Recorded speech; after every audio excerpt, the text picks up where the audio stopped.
My beloved children, come closer in spirit and listen quietly. I wish to tell you a true story that once unfolded on the soil of this land you now call the United States, a story of abandonment, endurance, and forgiveness that softened even the hardest of hearts. There was a small town resting between wide fields and a slow river. People there lived modest lives. They prayed on Sundays, worked hard on weekdays, and believed themselves to be righteous. Yet even the faithful may stumble when fear walks beside them. One winter night. No name, no letter, only a thin blanket and a breath that trembled in the cold. When the morning bell rang, the people gathered and found him. Some said, "We have no room."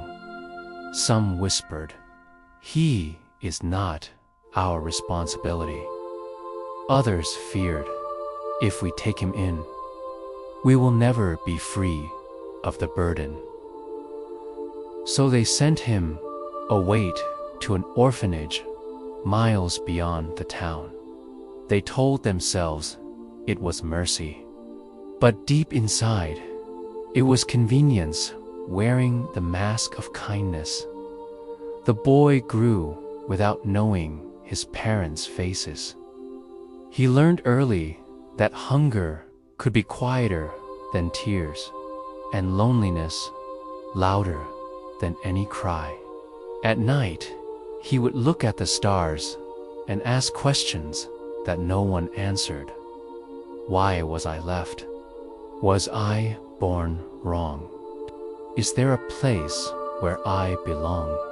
And though no human voice replied, I was near him.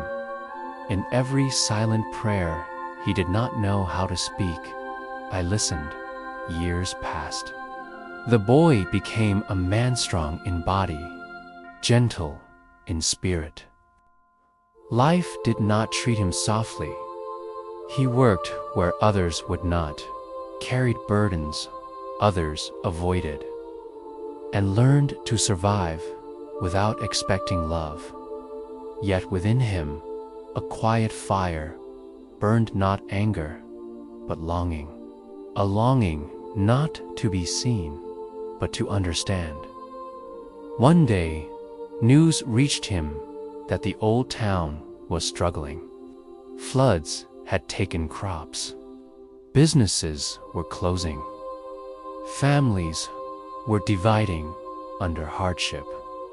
The same town that once turned its back on a child now stood weary and afraid.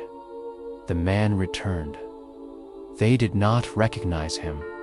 To them, he was only a stranger with tired eyes and steady hands. He helped rebuild fences.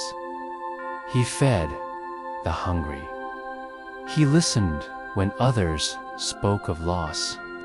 And slowly, trust grew like grass after rain. One evening, as the town gathered in the same old church, he stood and spoke the truth. I was the child left on these steps, he said softly. A hush fell. Faces drained of color. Memories returned like a sudden wind. Some wept. Some bowed their heads in shame. Some waited for anger, for accusation, for revenge. But the man continued, his voice calm. I came back not to condemn, but to forgive. What you abandoned became my strength. What you denied taught me compassion. I lost a town, but I found a heart. At that moment, he reflected my love, though he did not know it fully by name. For forgiveness is not born of weakness, but of divine courage. That night, the town changed. Not because it was forgiven, but because forgiveness was received. Children were welcomed more gently. Strangers were no longer ignored. And the man, once an orphan, finally belonged not to a place, but to peace. My beloved children, remember this: you may abandon others out of fear, but love always leaves a door open. And when forgiveness returns through that door, it heals not only the wounded, but the ones who once turned away. May your hearts remain soft. May your mercy be greater than your judgment. And may you recognize me in every act of quiet love. Amen. And let it be so.